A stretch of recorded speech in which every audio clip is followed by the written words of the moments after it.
नमस्कार. UK Marathi story वर्ल्डमध्ये तुम्हा सर्वांचं मनपूर्वक स्वागत आहे. कथा आवडत असल्यास लाईक करा, कमेंट सेक्शनमध्ये जाऊन स्वाईप करून हाईप बटन दाबा, कथा शेअर करा आणि चॅनलला नक्की सबस्क्राईब करा. डेस्टिनी बंध अनोखे प्रेमाचे भाग 24. सकाळी लवकरच सगळे तयार होऊन खाली आले. आज बऱ्याच दिवसांनी बाहेर जाणार म्हणून सगळे खूप खुश होते. स्वरा, चिकू, चिवूने साक्षीलाही सोबत चालायला विनवले, पण ती तिच्याच कोशात. तिला जे सत्य कळले त्यातून ती एवढ्या सहज निघणार नव्हतीच. सक्षमनेही तिच्याकडे दुर्लक्ष करून त्याच्या कामावर निघून गेला. ते एकटीच रूममध्ये शून्यात नजर लावून बसून होती. कानात सक्षमचे शब्द फेर घालू लागले. तू तुझ्या मूर्खपणामुळे आपल्या बाळाला तर गमावलेसच, पण स्वतःचाही जीव धोक्यात घातलेस. तिने दोन्ही हात कानावर ठेवला. नाही, मी माझ्या बाळाला नाही मारले. सक्षम खोटं बोलत आहेत. मी कशी त्याला मारू शकते? साक्षी एकटीच वेड्यासारखी बडबडत रडू लागली. पण यावेळी सावरायला तिच्याजवळ ना आध्या होती ना सक्षम. दोघेही तिच्या कटू शब्दाने तिच्यापासून दुरावले होते. भाई चला ना लवकर, आणखी किती वेळ? चिवू, चिकू, स्वराने बाहेर अंगणात धुमाकूळ घातले. आध्या ही साडी सावरत बाहेर आली, पण सम्राट काही अजून आला नाही. भाभी, भाई कुठे राहिले? वैतागून चिकूने विचारले. ते तयार होत आहेत, आध्या हसतच बोलली. तयार? तुम्ही एक वेळ उशीर केला असता तर आम्ही मानले असते, पण भाई एवढे काय तयार होत आहेत? तिघेही जरा आश्चर्याने बोलले. आध्याने हसतच खांदे उडवले. काही वेळातच सम्राट फोनवर बोलत खाली आला. तसे सगळ्यांच्या नजरा त्याच्याकडे वळल्या आणि सगळे शॉक. तोंडाचा मोठा आवाजून डोळे मोठे करून सगळे त्याला बघू लागले. आध्या तर पापणीही न हलवता एकटक त्याला बघत होती. तो दिसतच तसा डॅशिंग होता. नेहमी कुर्ता पैजामा घालणारा, नेहमी रावडी लुकमध्ये असणारा, आज चक्क टी शर्ट, कोट, जीन्स, हातात ब्रँडेड वॉच, डोळ्यावर गॉगल, केसांना छान सेट केलेले, अगदीच हिरोसारखा दिसत होता तो. काय भारी दिसत आहेत. माझीच नजर लागायची. कोण म्हणेल यांना की हे अनपढ आहेत? आध्या पुटपुटली. भाई, आफ्टर लॉंग टाईम काय भारी दिसत आहात या लुकमध्ये. चिकू त्याच्याजवळ येत खुश होतच बोलला. सम्राटने हसतच त्याला पाहिले. त्याची नजर आध्याकडे गेली, जी अजूनही त्याच्याकडेच बघत होती. बरे झाले चिकू, काय बोलला? तिच्या लक्षात आले नाही. सम्राट मनातच बोलून तिच्या पुढ्यात उभा झाला. बायको, त्याने अतिशय प्रेमाने तिला साद घातली. मी स्वप्न तर नाही ना बघत आहे? आध्या अजूनही तंद्रीतच बोलली. तू स्वतः तपासून बघ. तिचा हात त्याच्या गालावर ठेवून सम्राट हसतच बोलला. तशी आध्या भानावर आली. ओशाडून झटकन त्याच्या गालावरचा हात मागे खेचून तिने इकडे तिकडे पाहिले तर सगळेच तिला बघून हसत होते. तिला अजून कारमध्ये जाऊन बसली आणि इकडे हास्याचे फवारे उडाले. भाई, भाभी इज सो स्वीट, चिवू हसतच बोलली. तसे सम्राट एकटक आध्याला बघत गालात हसला. सगळे बसा आत, सम्राट बोलला. तसे सगळे कारमध्ये बसले. सम्राट दरवाजा उघडून आध्याच्या शेजारी बसणारच की रघु लगबगीने त्याच्या जवळ आला. दादासाहेब, रघुने आवाज दिले. तसे सम्राटने वळून त्याला पाहिले. रघुच्या चेहऱ्यावरचे टेन्शन बघून सम्राट गंभीर स्वरात हुंकारला. रघुने एकवार सगळ्यांकडे नजर फिरवून त्याच्याजवळ झुकत कानात काहीतरी सांगितले. तसे सम्राटच्या मुठी रागाने घट्ट झाल्या तर जबडाही आवडून घेतले. त्याच्या चेहऱ्यावरचे भाव बघून सगळेच गाडीमधून खाली उतरले. भाई, काही प्रॉब्लेम आहे का? वीरने विचारले. वीर, आम्हाला महत्त्वाचे काम आले. तुम्ही सगळे तुमच्या रूममध्ये जा. Trip cancel. सम्राट सगळ्यांकडे नजर फिरवत बोलला आणि एवढ्या वेळचे खुश असलेले सगळ्यांचे चेहरे उतरले. भाभी प्लीज, तुम्ही भाईला समजवा ना, स्वरा तिला विनवत बोलली. पण मी कसे? सम्राटचे भाव बघून आध्याला धडकीच भरली. भाभी प्लीज, एवढा छान प्लॅन कॅन्सल नको करायला. तसेही आपणच जाणार होतो ना. भाई तर नंतर तयार झाले, मग आताही आपणच गेलो तर काय प्रॉब्लेम आहे? चिकू बोलला. सम्राट रघुसोबत बोलत तिथून जाऊ लागलास की सम्राट, आध्याने अडखळत त्याला आवाज दिले. तसा तो जागीच थबकला. त्याने रघुला पुढे जायला खुणावले. आद्या लगबगीने त्याच्या जवळ गेली. आम्ही समजू शकतो तुझी नाराजी, पण आम्हीही मजबूर आहोत. आम्हाला माफ कर. सम्राट तिचा नाराज चेहरा बघून तिला समजावत बोलला. खरे तर त्याचीही इच्छा नव्हती ट्रिप कॅन्सल करण्याची. आज पहिल्यांदा दोघे बाहेर जाणार म्हणून तोही खूप खुश होता. तुम्ही सॉरी नका बोलू, आपण नंतर कधीतरी जाऊ. पण मुलांना कशाला नाराज करता? त्यांची इच्छा आहे, एवढी तयारी झाली. प्लीज आम्हाला जाऊ द्या, आद्या त्याला समजावत बोलली. त्याने सगळ्या भावंडांकडे नजर टाकली. तिघेही विचारी तोंड करून उभे होते. पण मी आहे ना, मी सगळं सांभाळून घेईन. त्यांना सुखरूप घरी आणण्याची जबाबदारी माझी, आणि वीर आहेतच सोबत, आद्या बोलली. तसे सम्राट गालात हसला. तिच्या योग्यतेवर त्याला पूर्ण विश्वास होता.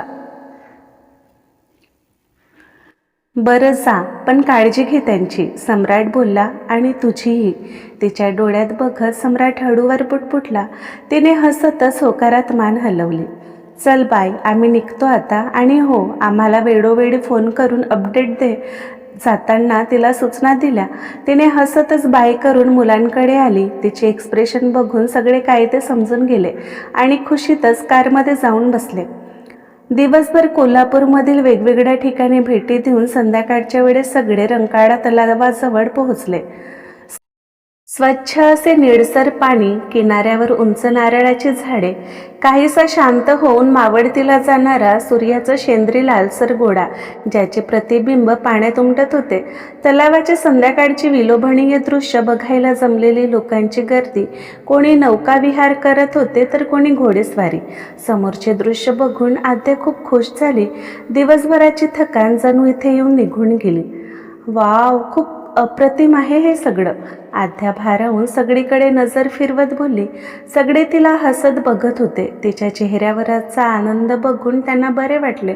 थोडा वेळ सगळे किनाऱ्यावर बसले, पण इथे आल्यापासून स्वरा जरा बेचैन दिसत होती.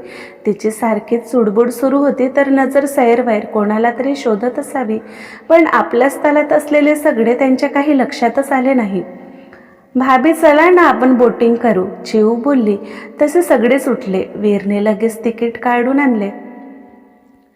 भाभी, मी जरा फ्रेश होऊन आले, तुम्ही व्हा पुढे. सगळे बोटमध्ये बसतच होते की स्वरा बोलली. चिऊ, चिकू, वीर, तुम्ही व्हा पुढे, मी स्वरासोबत जाऊन येते, आद्या बोलली. भाभी नको, मी येते ना, तुम्ही कशाला त्रास घेत आहात? तुम्ही राईड एन्जॉय करा, मी आलेच जाऊन. तसेही ही एरिया माझ्यासाठी नवीन तर नाहीच आहे, स्वरा कसनुसं हसत बोलली. आद्या एकटक तिला बघत होती. अचानक तिच्या वागण्यातील बदल तिलाही जाणवले. स्वरा, काही प्रॉब्लेम आहे का? आद्याने काळजीने विचारले. नाही भाभी, ते दिवसभर दगदग झाली ना, थकायला झाले, मी आलेच फ्रेश होऊन, स्वरा नजर चोरून बोलली. बरं, तुम्ही जाऊन या, मी थांबते तुमच्यासाठी, आपण दोघी मिळून बोटिंग करू. आद्याने जास्त विचारपूस केली नाही. ठीक आहे, बोलून पडतच स्वरा तिथून निघून गेली, तर आद्या काहीशी विचारात हरवली. किती वेळ स्वरू, गेल्या अर्ध्या तासापासून तुझी वाट बघत आहे. तिला बघताच तो काहीसा वैतागून बोलला. सॉरी, सगळे होते ना, काहीतरी निमित्त करून आले, स्वरा त्याच्या मिठीत शिरत बोलली. तसे त्यानेही तिला कवटाळून घेत डोळे मिटले. आता हा दुरावा नकोसा वाटतो स्वरू, आपण लवकरच लग्न करून घेऊ. किती दिवस असे लपत छपत भेटायचे? आता तर तुझे कॉलेजही बंद आहे, तुला भेटू शकत नाही, याचा किती त्रास होतो. तिच्या डोळ्यात बघत तो काहीसा व्याकुळ स्वरात बोलला. मलाही नकोसे वाटते, म्हणूनच तर भाभीला तयार केले ट्रिपसाठी. त्याच एक आहेत ज्यांच्यामुळे आम्ही बिनधास्त बाहेर निघू शकतो. ते बरं, सम्राट भाईचे येणं वेळेवर कॅन्सल झाले नाही तर सगळा प्लॅन धुळीस मिळाला असता. लग्नाचे तर ठीक आहे, पण माझ्या घरी कसे सांगणार? आणि सम्राट भाई, स्वरा चिंता व्यक्त करत बोलली. त्याचेच तर टेन्शन आहे. बरं, ते जाऊ दे, एवढ्या दिवसांनी तुला बघत आहे, जरा डोळे भरून बघू तरी दे, तिला न्याहाळत तो बोलला. तशी स्वरा खुदकन गालात हसली. आध्या मोबाईलमध्ये वीर आणि बाकीच्यांची शूटिंग करू लागली. बोटमध्ये बसलेली तिघांची खूप मस्ती सुरू होती. त्यांना बघतच आध्याही हसू लागली. अचानक तिच्या कमरेत कोणीतरी हात घातले. तशी तिच्यातच व्यस्त असलेली एकदम दचकली. नकळत भीतीने काटे सुटले अंगावर. पण भानावर येत तिने एका हाताने त्याला झटक्यात समोर ओढून त्याच्या पायात पाय घालून त्याला जमिनीवर पाडले. हे एवढे लवकर झाले की कोणाला काही कळलेच नाही. ती झुकून त्याची कॉलर पकडून चिडून त्याच्यावर हात उचलणार की त्याचा आवाज आला, बायको, अगं आम्ही आहोत. चेहऱ्यावर दोन्ही हात क्रॉसमध्ये पकडून तो बोलला. आध्या आश्चर्याने त्याला बघू लागली. गोंधळ ऐकून आसपासचे लोक त्यांच्या भोवती जमा झाले. तुम्ही? आध्या आश्चर्याने बोलली. काय झाले ताई, याने तुमची छेड काढली का? गर्दीतून एकाने विचारले. आम्ही कोणाची छेड काढत नसतो, बायको आहे ती आमची. कपडे झटकत सम्राट उठून त्या व्यक्तीला रागाने बघू लागला. तो व्यक्तीच नाही तर सगळेजण आश्चर्याने त्याला बघू लागले. दादासाहेब? त्या व्यक्तीने गोंधळून विचारले. अगो बाई, म्हणजे ह्या वहिनी साहेब आहेत का? खूप ऐकले होते यांच्याविषयी, आज प्रत्यक्षात बघतही आहे. एक स्त्री आश्चर्याने आध्याकडे बघू लागली. दादासाहेब जरा सांभाळून, वागीन आहेत त्या, पंगा महागात पडेल जसा आता पडला. दुसरी स्त्री त्याची खेचतच हसतच बोलली. तिचे बोलणे ऐकून सगळे लोक खो खो हसत सुटले. ओशाडून आध्या नजर चोरून इकडे तिकडे बघू लागली. सम्राटने सगळ्यांवर त्याची करडी नजर फिरवली. तसे त्याला घाबरून सगळे त्यांच्या मार्गाला निघून गेले. सॉरी, कुठे लागले तर नाही ना? आध्या त्याच्याकडे न बघताच अडखडत बोलली. तो तिच्या पुढ्यात उभा एकटक तिला बघू लागला. ओठावर हसू होते. मानावं लागेल हा बायको तुला, खूप सतर्क असतेस तू. आजवर कोणाची हिंमत झाली नाही सम्राट मोहिते पाटलावर हात उचलण्याची, आणि तू आम्हाला जमीनदोस्त केलेस. सम्राट तिच्याकडे बघत हलके हसत बोलला. सॉरी, मला वाटले दुसरा कोणी आहे. आध्या पहिले तर ओशाडून बोलली. एक गोष्ट गाठ बांधून ठेव, तुला आमच्याशिवाय कोणीही हात लावू शकत नाही. कोणाला तो अधिकारही नाही, आणि कोणी हिंमत केलीस तर त्याचे हात साबूत राहणार नाही. तू फक्त आमची आहेस, लक्षात घे. पजेसीव सम्राट तिच्या डोळ्यात बघत काहीसा चिडून बोलला. त्याचा टोन ऐकून आध्या काहीशी घाबरली. नकळत कपाळावर घाम जमा झाला. तू एवढी का घाबरत आहेस? तिचे एक्सप्रेशन बघून सम्राटने विचारले. नाही, काही नाही, पण तुम्ही अचानक कसे आलात? स्वतःला सावरत आध्याने विचारले. ते काय आहे ना बायको, आज आपण पहिल्यांदा बाहेर जाण्याचे योजले होते, मग आम्ही एवढी छान संधी कशी सोडणार होतो? सम्राट हसतच बोलला. तशी ती गालात हसली. बरं, तू का नाही गेलीस बोटिंग करायला? सम्राटने 3 माकडांना हाय करत त्यांच्याकडे बघतच विचारले. तसे आध्याला स्वराची आठवण आली. खूप वेळ झाला होता तिला जाऊन, अजूनही ती आली नव्हती. स्वरा फ्रेश व्हायला गेल्या, त्यांचीच वाट बघत होते. आध्या बोलली. ओके, आम्ही तिकीट काढून आणतो, तोपर्यंत स्वराही येईल. बोलून सम्राट तिकीट काउंटरच्या दिशेने निघाला तर आध्या परत त्यांची व्हिडिओ बनवू लागली. ओठावर हसू. अचानक सम्राटच्या येण्याने तिला सुखद धक्का बसला. तिकीट काढायला लाईनमध्ये उभा सम्राट वैतागून इकडे तिकडे बघू लागला.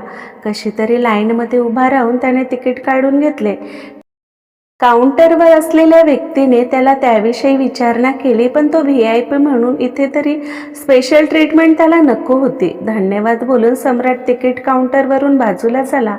वॉलेट पॉकेटमध्ये ठेवून तो पुढे चालू लागलाच की त्याची नजर सहजच एका नारळाच्या झाडाच्या दिशेने गेली. स्वरा, ही इकडे काय करत आहे? बोलतच सम्राट त्या दिशेने निघाला. आता मला जावं लागेल, खूप वेळ झाला मला येऊन. भाभी वाट बघत असतील माझी. स्वरा तिच्या बॉयफ्रेंडला बोलली. परत कधी भेट होईल स्वरू? त्याने अधीर होत विचारले. कॉलेज सुरू झाले की होतच राहील, आणि आज जसे संधी मिळाली तसे एखादी वेळेस आणखी मिळवू. जाऊ मी आता? त्याच्या हातावर हात ठेवत समजावणीच्या सुरात स्वरा बोलली. त्याने तिला जवळ घेत तिच्या कपाळावर ओठ टेकवले. काळजी घे. तिच्या गालावर हात ठेवून तो बोलला तशी तिने हसतच होकारात मान हलवली, डोळे हलके पाणावले त्याचे आणि तिचेही. त्याला बाय बोलून ती वळलीच की दोघांना रागाने बघणाऱ्या सम्राटवर त्यांची नजर पडली. तसे दोघेही जागीच गोठले. भाई, स्वरा घाबरून पुटपुटली. तिने शेजारी उभ्या त्याला पाहिले तर तोही घाबरलेला दिसत होता. भाई, आवंडा गिळून ती बोललीस की मोठमोठी पावले टाकत सम्राट तिच्याजवळ आला. त्याने करकचून तिचे हात पकडून त्या मुलावर जळजळीत कटाक्ष टाकून तिथून जाऊ लागलास की सम्राट, प्लीज तिला काही बोलू नको. तो मुलगा त्याच्या मागे येत बोलू लागला, don't dare to talk with me. त्याच्याकडे वळून बघत चबडा आवडून घेत सम्राट बोलला. तसे तो जागीच थबकला. सम्राटने त्याच्याकडे न बघता स्वराला ओढतच घेऊन जाऊ लागला तर तो पाठमोऱ्या त्यांना पाणावलेल्या डोळ्यांनी बघतच राहिला. दुसऱ्या बाजूने जात सम्राटने स्वराला कारमध्ये कोंबले आणि जोरात दरवाजा लावून तो स्वतः ड्रायव्हिंग सीटवर बसून गिअर टाकून वेगाने गाडी स्टार्ट करत निघून गेला. स्टेअरिंगवर घट्ट झालेल्या मुठी, लालसर पाणावलेले डोळे, डोळ्यात भयंकर राग. त्याने मिररमधूनच स्वराला पाहिले, जी खाली मान घालून रडत होती. कुठे तो आद्यासोबत क्वालिटी टाइम स्पेंड करायला आलेला. एवढे मोठे सत्य त्याला कळले की त्याची ट्रिप अधुरीच राहिली. इकडे वीर, चिऊ, चिकूची बोट राईड झाली तरी ना सम्राट आला ना स्वरा, म्हणून सगळे काळजीत होते. वीर त्यांना बघायला जाणारच की स्वराचा बॉयफ्रेंड लगबगीने त्यांच्या जवळ आला. वहिनी, त्याने आद्याला हाक मारली तसे सगळ्यांनी वळून त्याला पाहिले. हर्षल भाई, त्याला अचानक समोर बघून वीर काहीसा गोंधळला. इन्स्पेक्टर, तुम्ही इकडे बंदोबस्तावर आलात की काय? आद्या हसून त्याला बोलली. वहिनी, ॲक्च्युली मला तुमची मदत हवी आहे. हर्षल काहीसा काळजीने बोलला. काय झाले भाऊजी, टेन्शनमध्ये दिसत आहात? आद्या गंभीर स्वरात विचारले. काही वेळ तो शांतच राहिला, पण सत्य सांगणे गरजेचे होते. स्वरा आणि मी एकमेकांवर प्रेम करतो. हर्षल केविलवाणा त्यांना बघत एका दमात बोलून गेला. काय? आध्याच नाही तर वीर, चिकू, चिऊ एकाच वेळी बोलले. तरी आध्याने नॉर्मलच रिॲक्ट केले, पण बाकी तिघांनी तर मोठा गुन्हा घडल्यासारखेच बोलले. आद्या गोंधळून तिघांना बघू लागली. भाई, तुम्ही काय बोलत आहात कळते का तुम्हाला? आणि तुम्ही असे करूच कसे शकता?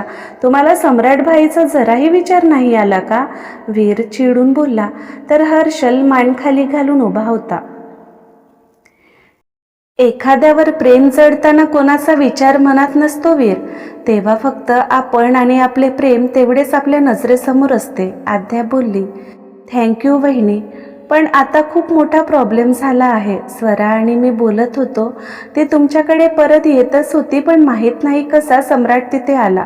तो स्वराला घेऊन रागात घरी निघून गेला. हर्षल नजर चोरून बोलला आणि सगळे रागाने त्याला बघू लागले. अच्छा, म्हणजे फक्त तुम्हाला भेटता यावे म्हणून स्वरूने या ट्रिपसाठी आम्हाला सगळ्यांना फोर्स केले? हे तुम्ही खूप चुकीचे केले भाई. याचा परिणाम काय होईल कळतेही तुम्हाला?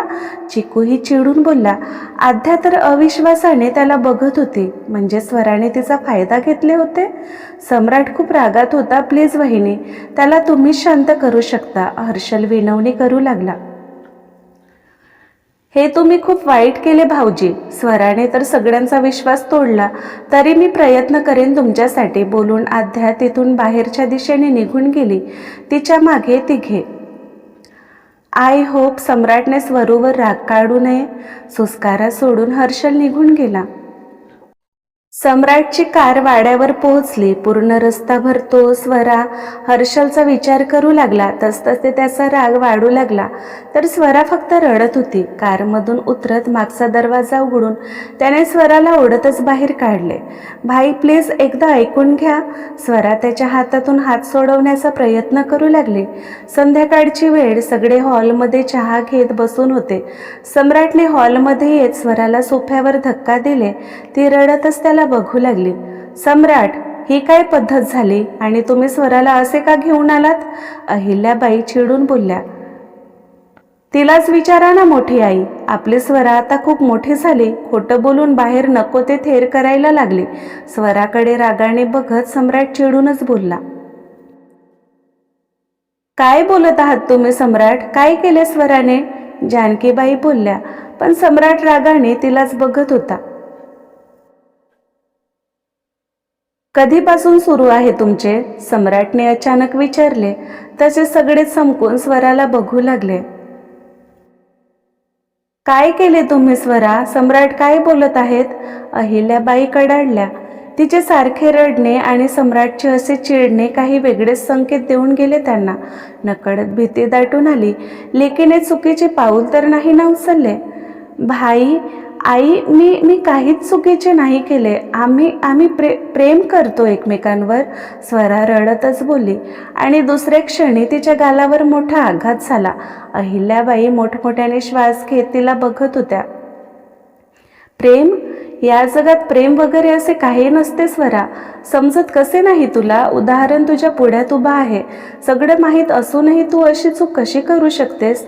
आणि मान्य, तू आकर्षित झालीही असशील, पण यासाठी तुला तो हर्षल भेटला होता का?